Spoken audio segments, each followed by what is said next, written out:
Advisor M. Sakhawat Hussain has said Bangladesh wants to live peacefully with neighbors, but if they provoke conflicts unnecessarily, the people of Bangladesh will not align themselves with such behavior. Bangladesh অস্থিতিশীল যদি না কথার কথা যদি হয়ও তাহলে ওনারা আরামে থাকতে পারবেন। 18 কোটি লোকের দেশ কাজেই আমি মনে করি না যে ভারতের সরকার এ ধরনের কোনো, এগুলো মিডিয়া আছে, কিছু পলিটিক্যাল পার্টি আছে যারা ইলেকশন করবে, তারা মনে করে এগুলো করে তারা ভোট টোট পাবে, হয়তো তাদের ব্যাপার।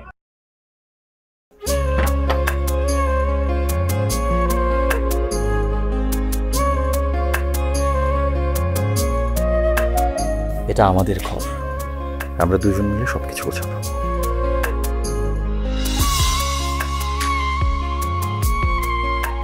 বাহ, এই ঘরটা এতদিন মরে আসছিল, নতুন বউয়ের হাত পরে একটা চক চক চক চক করতেছে। যদি কখনো কোনো ঝড়ে সেসব এলোমেলো করে দেয় তাহলে? আরে তুমি আসছো, তোমার বউয়ের হাতে রান্না খুবই চমৎকার। এলাকাটা ভালো না, একটু সবকিছু চোখে চোখে রাখেন। আমার খাওয়ানিও তোমার কোনো চিন্তা করতে হবে না। এই যে চুড়ি দিয়েছে, শাড়ি দিয়েছে না জিলু, তার কাছে যাও যাও যাও, শোনো শোনো। পৃথিবীতে মানুষের মানুষের সম্পর্কের বড় সমস্যা কি জানো? ভুল বোঝাবুঝি।